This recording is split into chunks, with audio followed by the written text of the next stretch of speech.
Nih, perbedaan statement Pak Presiden Prabowo dan Bapak mantan Presiden. Bang, kenapa sih abang bandingkan Pak Habibie dengan Pak Prabowo? Nggak sebanding lah bang, nggak pantas bang. Kalau rokok ini ibarat Marlboro sama rokok-rokok lokal. Aduh, pak.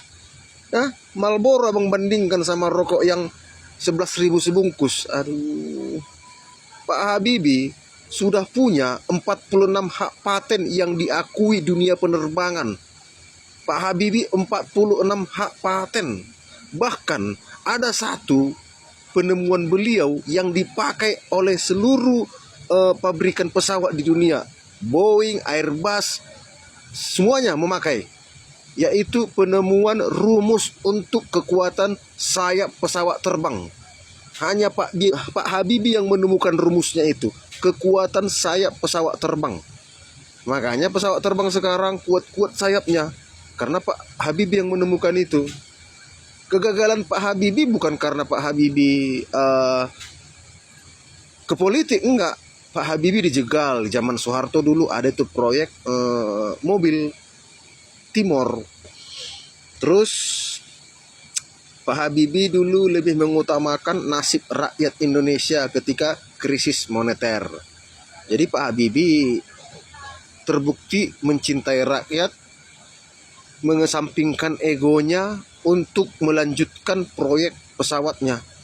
Walaupun kalau dipikir-pikir seandainya Indonesia bisa memproduksi pesawat, ya sudah pasti Indonesia akan menjadi negara yang dipandang di dunia. Tapi Pak Habibie lebih mengutamakan rakyatnya diselamatkan. Nah kalau Pak Prabowo, MBG ratusan triliun, Koperasi Merah Putih, belum lagi yang lain-lainnya, proyek-proyek untuk ketahanan pangan, bla bla bla. Udahlah, belum lagi jalan-jalan ke luar negeri. Udah jangan dibandingkan lah Pak Habibie sama Pak Prabowo, janganlah. Ya, janganlah ya. Itu ibarat rokok Marlboro dengan rokok yang 12.000 sebungkus, Bang, janganlah. Malu gitu. Mohon izin melaporkan Bapak Presiden, guna mewujudkan swasembada pangan nasional pada tahun 2000. Dulu zaman SBY, Megawati, ya Gus Dur, Habibie, memang ada satu atau dua menterinya yang nyeleneh. Tapi itu pun masih bisa kita maklumi. Sekarang pemerintahan Prabowo semuanya nyeleneh. Aneh, lari jalur semua, lari jalur. Aneh kan? Jadi kita ini rakyat ini kayak enggak dianggap lagi.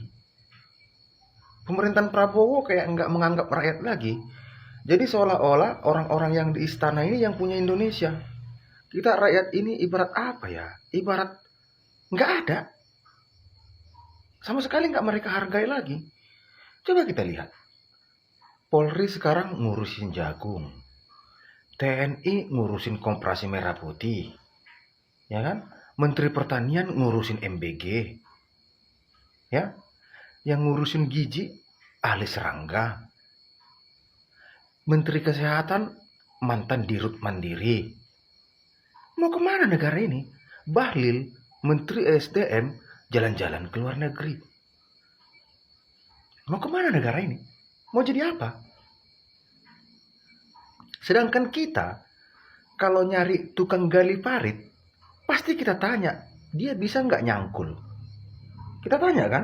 Kalau WC kita mampet, pasti kita panggil tukang sedot WC. Bukan tukang gorengan. Sementara pemerintahan Prabowo, lihat semua menterinya. Menteri-menteri Prabowo, maaf kata, baling semua, baling. Baling. Tahu kalian baling? Ya, ini ibarat besi yang ngelem pakai lem uhu. Pakai lem banteng, lem Avon. Aneh kan? Sedangkan kita kalau mau memperbaiki kamar mandi atau masang keramik, pasti kita panggil yang ahli masang keramik. Jadi benar-benar pemerintahan Prabowo ini memang apa ya? Apapun risikonya, atas ucapanku ini, pemerintahan Prabowo ini tidak peduli bagaimana nasib negara ini, nasib rakyat, nggak peduli. Yang penting Apa yang selama ini mereka keluarkan, kalah 3 kali, sekarang waktunya mereka memanen. Coba bayangkan. Nggak ada satupun yang pas. Jabatan itu diemban oleh orang yang kompeten, yang berpendidikan sesuai dengan backgroundnya. Nggak ada. Menteri Kehutanan, penjilat. Iya kan? Siapa lagi? Menteri HAM. Tengoklah itu omongannya. Nyeleneh semua. Aneh kan? Aneh. Jadi memang bablas. Tapi apa boleh buat? Yang namanya kalau pohonnya busuk, buahnya pun busuk. Kalau nahkodanya mabuk, ya, semua awak kapalnya mabuk. Jadi kuncinya di sini nahkodanya. Nahkodanya mabuk, ya semuanya mabuk.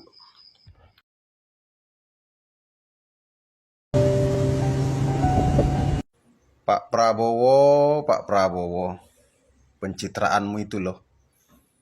Pencitraan pun Bapak melibatkan anak kecil. Gak usah gitu lah Pak. Gak percaya aku anak kelas 5 SD ngirim surat ke Bapak terima kasih MBG. Gak percaya aku. Gak percaya aku Pak. Gak usah lah pencitraanmu itu Pak Prabowo. Buanglah pencitraanmu itu ya. Kalau Bapak menerima surat dari anak kelas 5 SD terima kasih MBG, kenapa Bapak enggak menerima jeritan 33.000 anak yang keracunan MBG? Hah? Woi, Pak Prabowo. Muak melihat kau, muak. Ya, apapun resikonya ku terima. Ya. Masih keluarga Bapak, umur 74 Bapak masih kupanggil Bapak ya. Tapi melihat tingkah-tingkah Bapak enggak cocok Bapak dipanggil Bapak atau presiden, enggak. Bapak katakan dolar naik. Orang kampung nggak pakai dolar, orang desa nggak pakai dolar. Hah? Mereka beli traktor mahal karena dolar. Mereka beli pupuk karena dolar mahal. Semua orang di dunia ini ketergantungan hidupnya dipengaruhi oleh dolar. Oli pun ganti oli pun orang desa naik harga oli karena dolar. Bapak pebisnis, nggak mungkin Bapak nggak tahu pengaruh dolar itu terhadap perekonomian dunia. Tapi Bapak pura-pura tidak tahu. Bapak berbohong kepada rakyat Indonesia. Janji-janji Bapak terlalu banyak. Tapi ketika ada kegagalan pemerintah, Bapak bungkus. Bapak malah menyalahkan rakyat. Malah menganggap komentar-komentar atau kritikan rakyat adalah orang-orang yang tidak suka kepada Bapak, kepada pemerintah. Pemerintah yang sukses. Sukses dari mana? Stop pencitraan Bapak. Surat dari anak kelas 5 SD, sedangkan ribuan anak menjerit-jerit nggak Bapak dengar.